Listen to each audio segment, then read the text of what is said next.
Imagine this, a vast, windswept plain, and then, rising from it, something utterly unexpected, Stonehenge. It's breathtaking in scale, dominating the landscape, isn't it? But how could people, millennia ago, create something so imposing? What secrets does it hold? And what drove them to build it here, in this seemingly unremarkable place? For generations, archaeologists have struggled to understand Stonehenge's purpose. Why here? It's a question that has baffled experts for centuries. Some theories suggest ceremonial use, others propose astronomical alignments, but nothing truly explains the immense effort involved in its construction. They simply didn't know where to start figuring it all out. But recent geological surveys have revealed something surprising. The bedrock beneath Stonehenge isn't level, it's uneven, undulating. That meant simply erecting stones wasn't enough.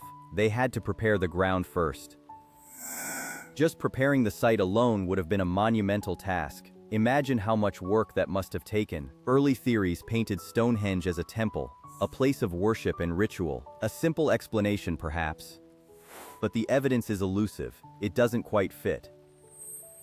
There's so much more to this story than just a religious site. What else could it have been? Take a closer look at these sarsen stones. Each one weighs upwards of 25 tons.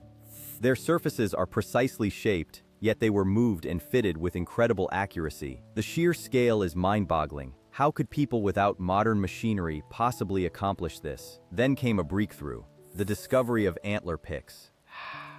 Suddenly, we had a glimpse into their early construction techniques.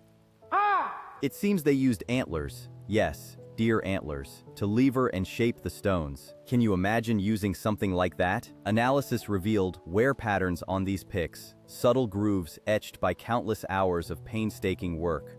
Shaping each stone must have been an incredibly laborious process, a testament to their dedication and resilience. It was slow going, but they kept at it. But it gets even more complicated. These sarsens weren't local to Stonehenge. They were quarried from Marlborough Downs, roughly 20 miles away. That's a significant distance, a logistical nightmare. How did they move stones that heavy across the countryside? Computer simulations now offer a possible solution: sledges and rollers. By strategically placing these devices beneath the stones, they could have reduced friction and eased their passage across the terrain. It seems simple enough when you see it in action, but try doing it with 25 tons of stone. And then there are the bluestones.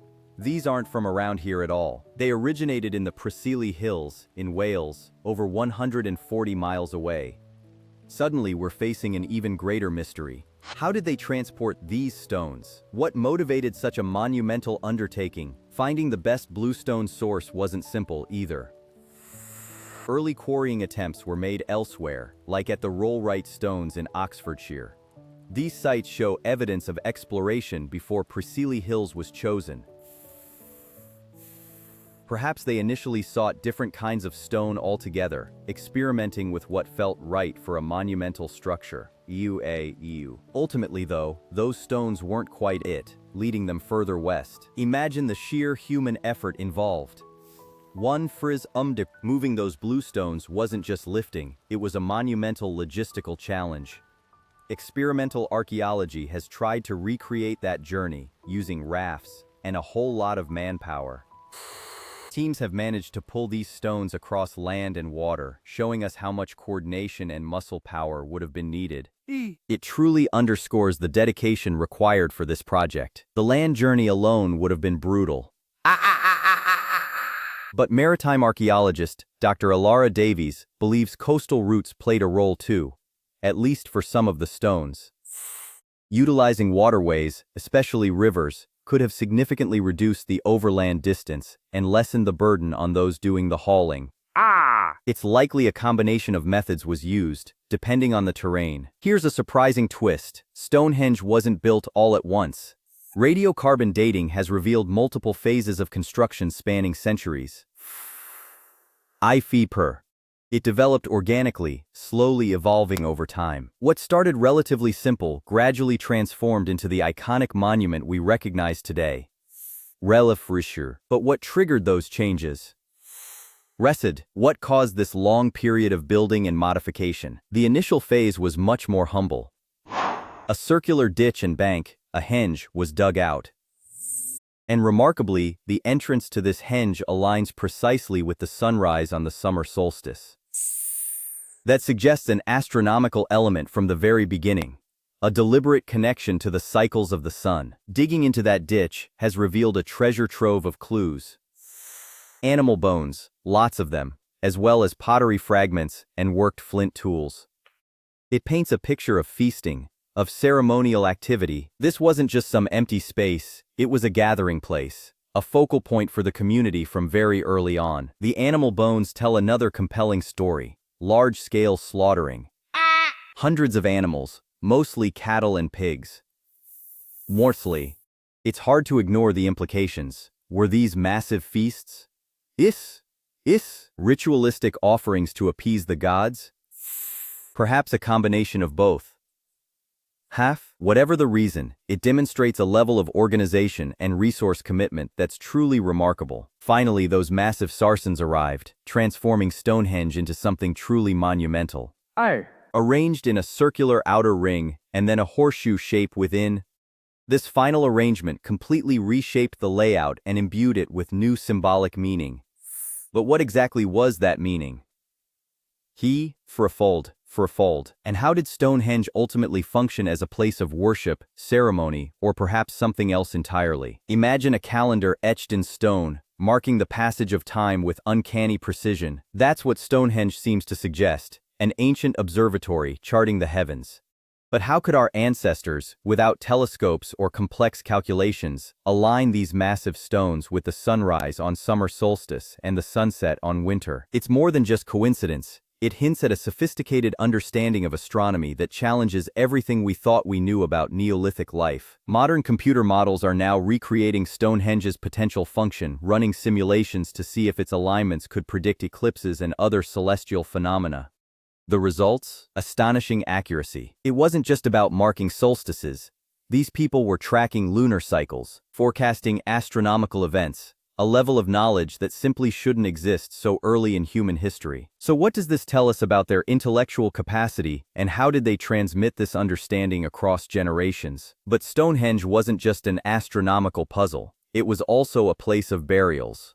Isotope analysis, examining the chemical composition of bones, is revealing surprising details about who ended up here. The data suggests that people from all over Britain, and perhaps even further afield, traveled to this site. Why would they undertake such journeys? What drew them to Stonehenge, and what role did it play in their lives? And those burials weren't simple affairs. Grave goods, pottery vessels, flint tools, exquisitely crafted jewelry tell a story of status and importance. Some individuals were clearly buried with significant wealth and prestige. So when did this hierarchy emerge at Stonehenge? Were these people rulers, priests, or simply members of an elite class who commanded considerable resources? After centuries of digging and debate, we still don't have a definitive answer to Stonehenge's purpose. It remains an enigma, a testament to the ingenuity of our ancestors, but also a frustrating reminder of how much we don't know. But what if it wasn't just one single simple reason they built Stonehenge? What if its significance was more layered and complex than we initially imagined? Perhaps Stonehenge wasn't just an observatory or a burial ground. Maybe it was something much more profound. A ritual landscape deeply connected to ancestor veneration and possibly even altered states of consciousness. We're seeing parallels emerge with other Neolithic sites across Europe, where similar practices seem to have been commonplace. Could Stonehenge have been a place where people sought connection with the spirit world? The evidence is subtle, yet compelling. Archaeobotanical analysis, examining traces of ancient plant remains, reveals surprising finds. Henbane and monkshood, plants known for their psychoactive properties, have been discovered at the site. Could these substances have been used in ceremonies to induce trance-like states and connect with the divine? It's a controversial theory, but one that deserves consideration. And then there are the geophysical surveys, non-invasive techniques that allow us to see beneath the surface. These scans have uncovered a network of previously unknown features buried around Stonehenge: pits, ditches, and complex alignments. Could these be part of a processional route used in elaborate ceremonies? It makes you wonder how much more lies hidden just below our feet. Imagine a procession winding its way around Stonehenge, hundreds of people chanting, dancing, their faces illuminated by torchlight.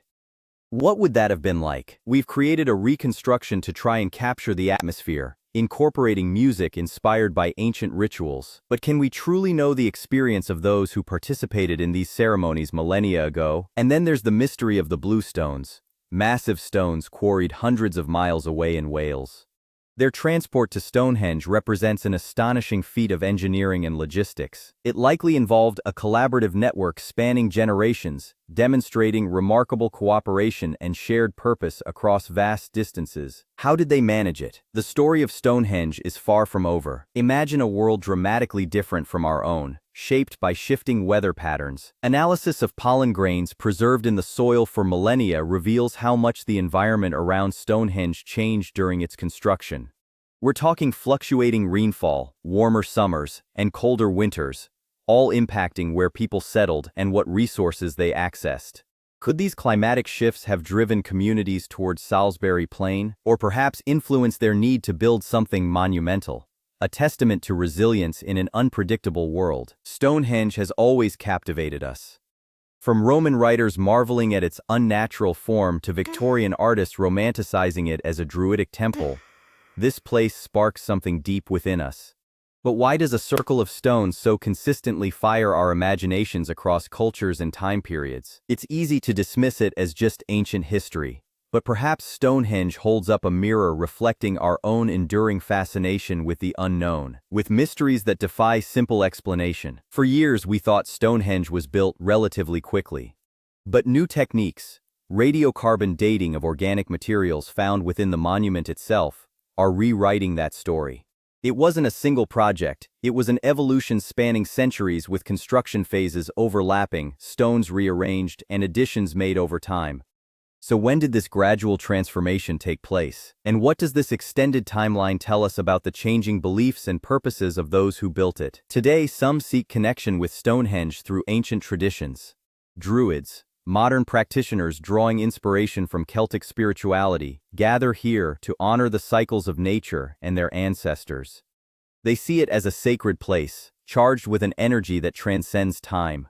But can we truly grasp the beliefs and rituals of those who first raised these stones? Or are we projecting our own meanings onto this ancient landscape? Stonehenge continues to challenge us, an enigma that refuses easy answers. But with each new excavation and refined dating technique, we peel back another layer of its story.